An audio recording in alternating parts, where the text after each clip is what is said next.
শিক্ষার্থী বন্ধুরা, dsoftbd.net এর পক্ষ থেকে সবাইকে আন্তরিক শুভেচ্ছা। ইতিপূর্বে আমরা মাইক্রোসফট অফিস এক্সেল 2007-এর 3 নম্বর টিউটোরিয়াল দেখেছি। আজকে চতুর্থ টিউটোরিয়াল। আশা করি সকলেই টিউটোরিয়ালগুলো দেখেছেন এবং সেগুলো প্র্যাকটিস করেছেন। আজকে চতুর্থ টিউটোরিয়ালের মাধ্যমে আমরা ইলেকট্রিক বিল, কমিশন শীট এবং ওয়েজেস শীট বা মজুরি নির্ণয় করা শিখব। তো প্রথমে দেখি ইলেকট্রিক বিল কিভাবে তৈরি করতে হয়। ইলেকট্রিক বিল তৈরির জন্য আমাদের যা করণীয়, প্রথমেই মাইক্রোসফট এক্সেল ওপেন করতে হবে। এরপর মাইক্রোসফট এক্সেলে কিছু ডেটা ইনপুট করতে হবে, যেমন মিটার নম্বর, গ্রাহকের নাম, ব্যবহারের ইউনিটের পরিমাণ কতটুকু। তারপর সূত্র প্রয়োগ করলে ইলেকট্রিক বিলটা আমরা পেয়ে যাব। প্রথমে আমরা কিছু ডেটা ইনপুট করি। মিটার নম্বর,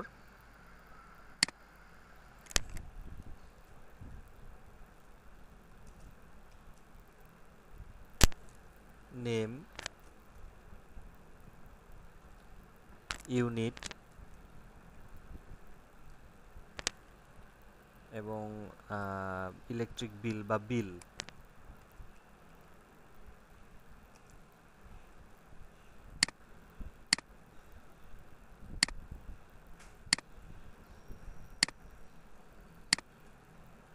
কিছু মিটার নম্বর আমরা দিয়ে দিই।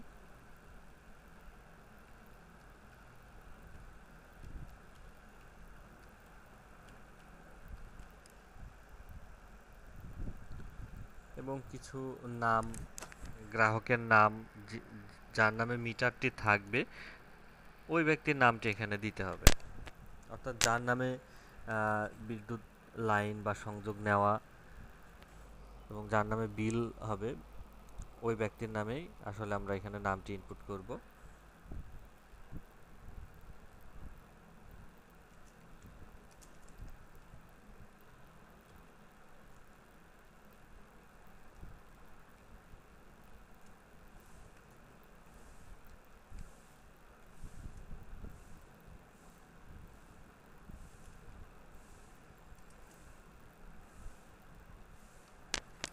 এবং সর্বশেষ ব্যবহৃত ইউনিটের পরিমাণটি এখানে দিতে হবে, অর্থাৎ যে মাসের বিল হচ্ছে সেই মাসে সে কত ইউনিট ব্যবহার করেছে।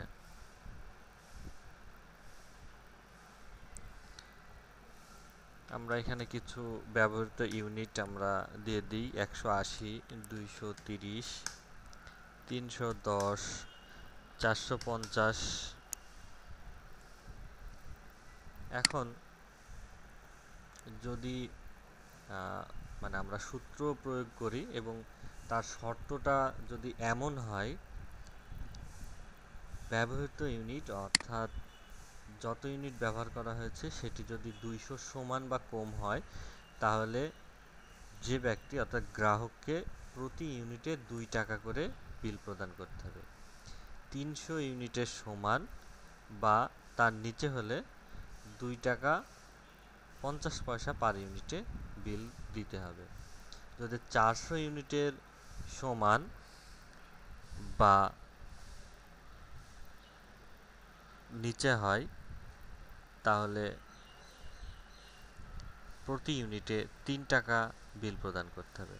এবং 500 ইউনিটের নিচে বা সমান হলে 3 টাকা 50 পয়সা, এবং সর্বশেষ 500 ইউনিটের বেশি হলে 4 টাকা প্রতি ইউনিটে বিল প্রদান করতে হবে। তো দেখা যাচ্ছে এখানে আমি যে শর্তগুলো বললাম সেই হিসাবে মোট শর্ত আছে হচ্ছে 5টি। আমরা এখানে সূত্র প্রয়োগ করি। শুরুতেই অবশ্যই এক্সেলের ফর্মুলা লেখার আগেই সমান চিহ্ন দিতে হবে। এরপর ইফ, যেহেতু ইফ ফাংশনের আমরা কাজ করছি, ফার্স্ট ব্র্যাকেট।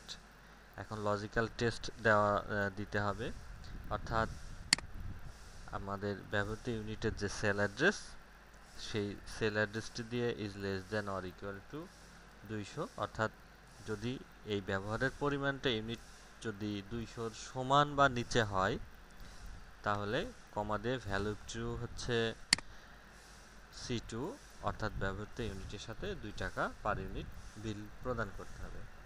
এখন কমা দিয়ে আমরা নেক্সট লজিকে যাই। যেহেতু এখানে 5টি লজিক আছে বা শর্ত আছে, পুনরায় ইফ কমা দিয়ে if first bracket C2 is less than or equal two 300, অর্থাৎ 300 সমান বা কম হলে ওই ব্যক্তিকে পার ইউনিটে দিতে হবে C2 ইন্টু 2.5, 2 টাকা 50 পয়সা। আবারও comma if first bracket C2 is less than or equal two 400 comma C2 into 3, অর্থাৎ যদি 400 বা তার কম ব্যবহার করে এই ইউনিটটি তাহলে তাকে পার ইউনিট 3 টাকা বিল প্রদান করতে হবে। কমা if first bracket C2 that means ব্যবহারের পরিমাণ অর্থাৎ ব্যবহৃত unit is less than or equal two 500 comma C2 into 3.5 অর্থাৎ 3 টাকা 50 পয়সা কমা আবার সব শেষ logic if first bracket C2 অর্থাৎ ব্যবহারের পরিমাণ is greater then 500 comma C2 into 4। এখন লক্ষ্য করুন আমি ফার্স্ট ব্র্যাকেট দিয়েছি কিন্তু কোনো ব্র্যাকেটই আমার ক্লোজ করা হয়নি। এক্সেলের নিয়ম হচ্ছে যে কয়টি ব্র্যাকেট ক্লোজ করা হবে না সব শেষে এসে প্রত্যেকটি ব্র্যাকেট ক্লোজ করতে হবে, নাহলে সূত্রটি যথাযথভাবে হবে না। তো আমার লজিক আছে যেহেতু 5টি, আই থিঙ্ক 5টি ব্র্যাকেটই আমাকে ক্লোজ করতে হবে, কারণ আমি কোথাও কোনো ব্র্যাকেট ক্লোজ করি নাই।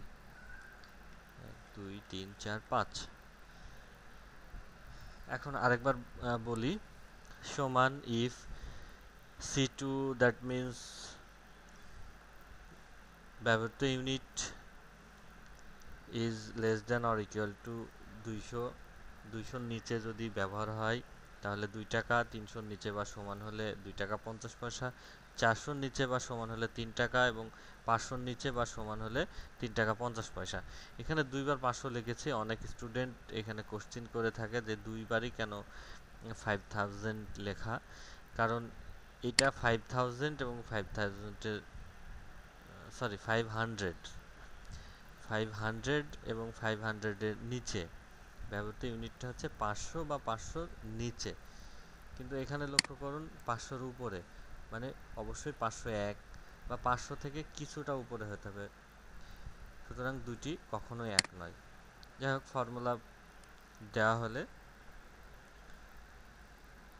সব শেষে আমরা এন্টার প্রেস করলে দেখা যাচ্ছে এর ক্ষেত্রে আমাদের যেহেতু 200 নিচে, সুতরাং 2 টাকা পার ইউনিট বিল এসেছে এবং ফিল অপশনের মাধ্যমে আমরা এভাবে টেনে দিলে প্রতিটি বিল আমরা এখানে পেয়ে যাব। তো এটা হলো ইলেকট্রিক বিল কিভাবে তৈরি করব সেটা দেখলাম। এছাড়া আমরা কমিশন শিট এক্সেলের মাধ্যমে করতে পারি, অর্থাৎ একজন বিক্রয় কর্মী বা বিক্রয় প্রতিনিধি তার বিক্রয়ের উপরে একটি নির্দিষ্ট পরিমাণ কমিশন পাবে, সেটি কিভাবে বের করতে হয় আমরা মূলত সেটি দেখব। উদাহরণস্বরূপ, যদি বিক্রয় কর্মী প্রতিদিন 20,000 বা তার কম টাকার বিক্রয় করে, তবে ওই বিক্রয় কর্মী 2% কমিশন পাবে ওই বিক্রয়ের যত টাকার বিক্রয় করবে তত টাকার উপরে। আর যদি 20,000 টাকা বা তার বেশি বিক্রয় করে তাহলে 3% কমিশন পাবে এবং 30,000 বা তার বেশি বিক্রয় করলে 4% কমিশন পাবে। এখন আমরা অন্য আরেকটি শিটে যাই। এখানে আমাদের কিছু ডেটা ইনপুট করতে হবে।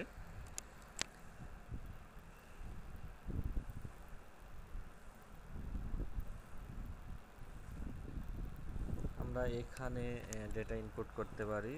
প্রথমে সিরিয়াল নম্বর দিতে পারি, তারপরে বিক্রয় প্রতিনিধি,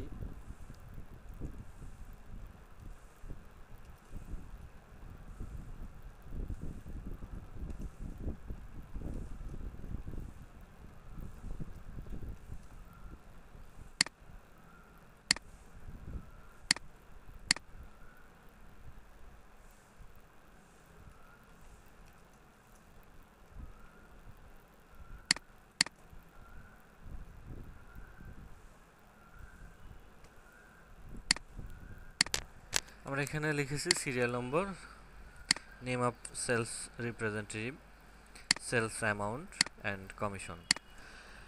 এখন এখানে আমরা কিছু সিরিয়াল নম্বর দিই।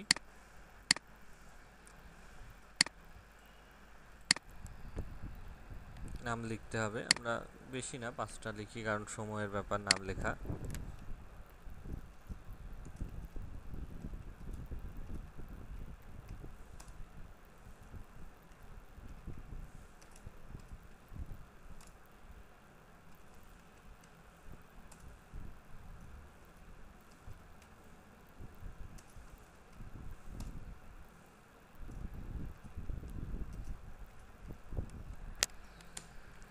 প্রত্যেকের সেলস অ্যামাউন্টটা এখানে দিতে পারি আমরা। 40,000, 40,000, 35,000, 30,000, 25,000 এবং 20,000। তো এখানে কমিশনের ফর্মুলাটি আমাদের লিখতে হবে। আশা করি খুব সহজেই বুঝবেন। প্রথমে সমান দিতে হবে, এরপর ইফ ফার্স্ট ব্র্যাকেট। আমাদের ফর্মুলাটি মানে শর্তটি এরকম ছিল, যদি বিক্রয়ের পরিমাণ অর্থাৎ সেলস অ্যামাউন্টের যে সেল, এই সেল অ্যাড্রেস দিতে হবে। বিক্রয়ের পরিমাণ যদি 20,000-এর কম হয় বা সমান হয়, তাহলে এই সেলস অ্যামাউন্টের উপরে গুণ 2% কমিশন পাবে। একটা লজিক দেওয়া শেষ। আবারও comma, if first bracket sales amount cell address is less than or equal two,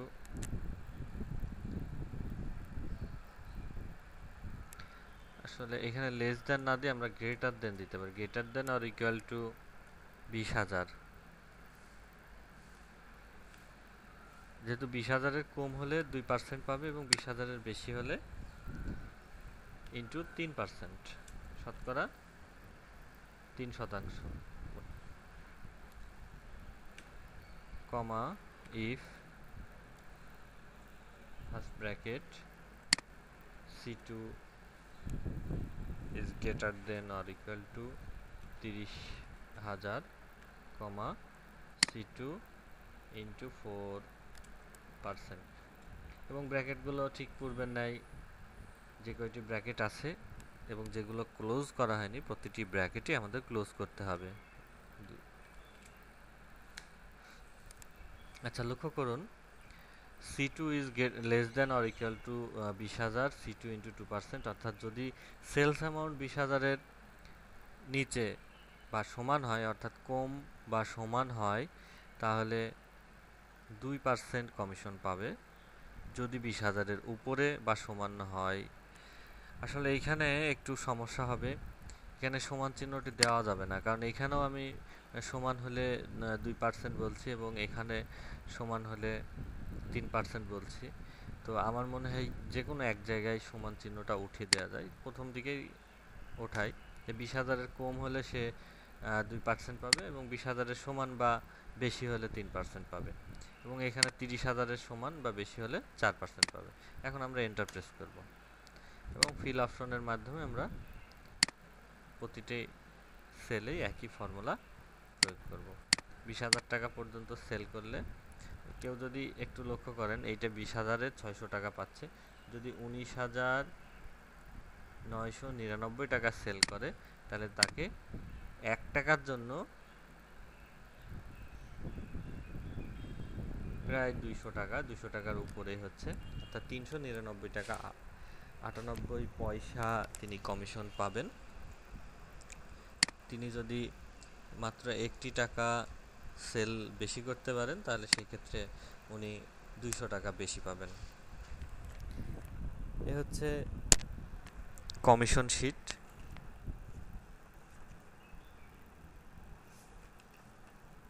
এরপরে আমরা শ্রমিকের মজুরি অর্থাৎ ওয়েজের শিট কিভাবে বের করে, আমরা এই শিটগুলোর নাম দিতে পারি। এটি ইলেকট্রিক বিল, এই শিটের নাম চেঞ্জ করা যায়, রিনেম করা যায়। এর জন্য আমাদের এই শিটের উপরে রাইট বাটন ক্লিক করার পরে রিনেম, এই শিটের নাম আমরা ইলেকট্রিক বিল লিখতে পারি।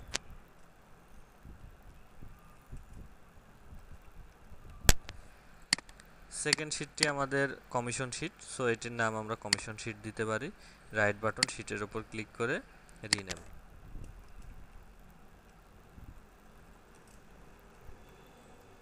এবং পরের শিটে আমরা যেহেতু ওয়েজেস শিট করব, সুতরাং এটির নামও আমরা ওয়েজেস শিট দিতে পারি।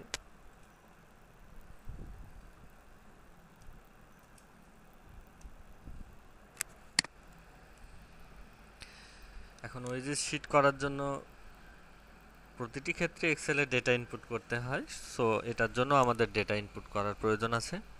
মনে করে একটি কোম্পানি শ্রমিকের মজুরি প্রদান করে এবং তাদের শর্ত হচ্ছে যে প্রতিদিন 8 ঘন্টা বা তার কম সময়ের জন্য সে 25 টাকা এবং 8 ঘন্টার অতিরিক্ত, অর্থাৎ যদি ওভারটাইম করে থাকে তাহলে প্রতি ঘন্টার জন্য সে 30 টাকা পাবে। অর্থাৎ যদি কেউ 12 ঘন্টা কাজ করে তাহলে সে পাবে 8 ঘন্টার জন্য 25 টাকা হিসাবে এবং 4 ঘন্টার জন্য 30 টাকা এটা হিসেবে। তাহলে 25 টাকা 8 ঘন্টার জন্য সে পাবে হচ্ছে 200 টাকা এবং 30 টাকা 4 ঘন্টা হিসাবে পাবে মোট 120, সর্বমোট হয় 320 টাকা। এক্ষেত্রে তাহলে আমাদের যে ডেটাগুলো ইনপুট করতে হবে সেক্ষেত্রে হলো সিরিয়াল নম্বর দিতে হবে, শ্রমিকের নাম, টোটাল টাইম সে বা ওয়ার্কিং টাইম সে কয় ঘন্টা কাজ করেছে, ওভার টাইমটা আমরা বের করব এবং টোটাল টাকা অর্থাৎ সে কত টাকা মজুরি পাবে সেটি আমাদের দিতে হবে। তো আসুন ডেটাগুলো আমরা প্রথমে ইনপুট করে নিই।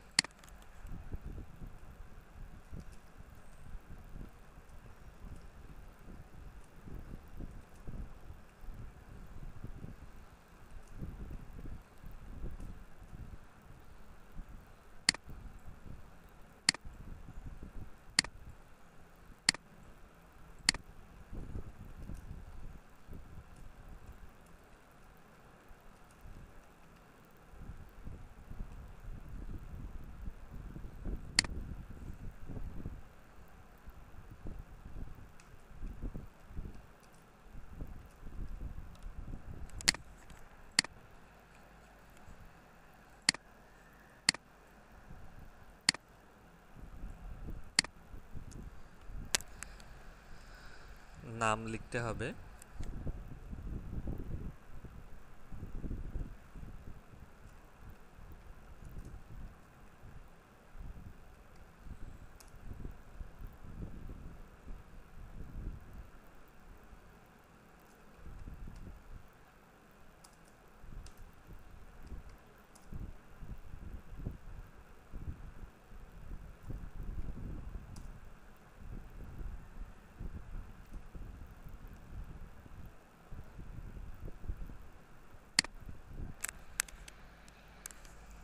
ওয়ার্কিং টাইম আমরা দিতে পারি, কেউ 10 ঘন্টা কাজ করেছে, 11, 12, 14 এবং 15। ওভারটাইম বের করতে হবে। ওভারটাইম বের করার জন্য আমাদের ইফ ফাংশনের এখানে ফর্মুলা প্রয়োগ করতে হবে এবং হয়তো এখন আপনারা খুব সহজে, প্রথম দিকে একটু কঠিন মনে হলেও এখন কিন্তু আপনাদের কাছে আশা করি খুব সহজ হয়ে গেছে যে কিভাবে ইফ ফাংশন প্রয়োগ করতে হয়। অর্থাৎ ইফ তারপরে শর্ত থাকে, এরপরে ভ্যালু যদি সত্য হয় কী হবে এবং পরবর্তীতে কমা দিয়ে ভ্যালু মিথ্যা হলে কী হবে। তাহলে ফর্মুলাটি এরকম দাঁড়ায়। ইচ্ছা করলে আপনারা সরাসরি সমান যা কাজের সময় যেটি তার সাথে 8 বিয়োগ করলেও হবে, কিন্তু এই কাজের সময়টি যদি 8 ঘন্টার কম হয়ে যায়, অর্থাৎ যদি 6 ঘন্টা হয়, তাহলে কিন্তু এখানে মাইনাস চলে আসবে। খেয়াল করেন, জুম করে নিলাম দেখার সুবিধার্থে। এখানে যদি 6 হয় তাহলে মাইনাস চলে আসছে, অর্থাৎ তার হিসেবে কিন্তু গড়মিল হয়ে যাবে, সে টাকা পাবে না। এর জন্য আমাদের লজিক ব্যবহার করার প্রয়োজন আছে। ফর্মুলাটি শুধু মাইনাস ডিরেক্ট মাইনাস করলে হবে না, সমান ইফ ফার্স্ট ব্র্যাকেট অর্থাৎ কাজের সময় যদি ইজ গ্রেটার দেন অর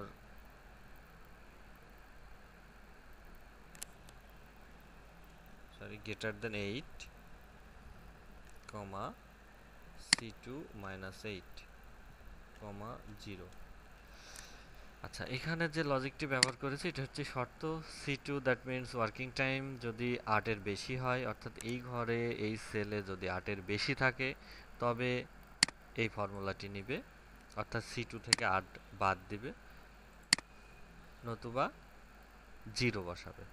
অর্থাৎ এই ঘরটি 10 আছে, তার মানে এই শর্তটি ট্রু হচ্ছে, অর্থাৎ ভ্যালু ট্রু হলে এখানে অবশ্যই 8 মাইনাস করবে। এখন এন্টার প্রেস করি। আচ্ছা, আমরা যদি এখানে 6 দিই, দেখেন কি আসে, এখানে 0 চলে আসছে।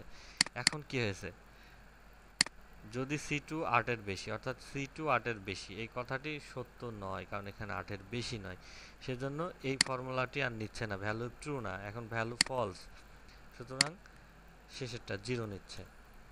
এখন ফিল অপশনের মাধ্যমে আমরা টেনে দিতে পারি, টেনে দিলে আমাদের প্রতিটি ব্যক্তির ওভারটাইম বের হয়ে যাবে। এখন আমাদের ওয়েজের শিট বা মজুরি বের করতে হবে। টোটাল টাকা বের করার জন্য যে ফর্মুলাটি আমাদের প্রয়োগ হবে, যে যদি এই ওভারটাইমের সেল অ্যাড্রেস দিব, ওভারটাইমের সেল অ্যাড্রেস যদি 0-র বেশি হয়, অর্থাৎ D2, এটি যদি 0-র বেশি অর্থাৎ সে ওভারটাইম করেছে, এখানে 0-র বেশি নাই, তার মানে এই ব্যক্তি ওভারটাইম করেনি, এর ক্ষেত্রে ডাইরেক্ট যে কয় ঘন্টা কাজ করেছে তার সাথে আমাদের যে শর্ত 25 টাকা হিসাবে পাবে।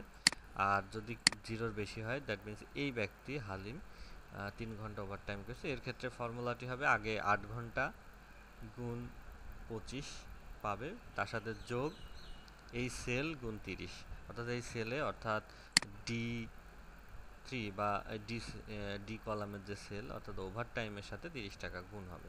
তো ফর্মুলাটি এরকম দাঁড়ায়, সমান ইফ ফার্স্ট ব্র্যাকেট ওভারটাইমের cell address is greater than 0, যদি 0-র বেশি হয় তাহলে কি হবে, 8 ঘন্টা গুণ 25 টাকা প্লাস ওভারটাইমের সেল অ্যাড্রেস ইন্টু 30 টাকা। এটি যদি ভ্যালু ট্রু হয় তাহলে এই অংশটুকু নিয়ে নেবে ফর্মুলা, অথবা ভ্যালু ফলস হলে ডিরেক্ট 8 ইন্টু ওয়ার্কিং টাইম, ভুল হয়েছে, 8 নয়, ওয়ার্কিং টাইম ইন্টু 25, অর্থাৎ কাজের সময় গুণ 25 টাকা। এখন ব্র্যাকেট ক্লোজ করতে হবে, এন্টার প্রেস করি। এখন ফিল অপশনের মাধ্যমে টেনে দিলে প্রতিটি সেলে ফর্মুলা প্রয়োগ হবে।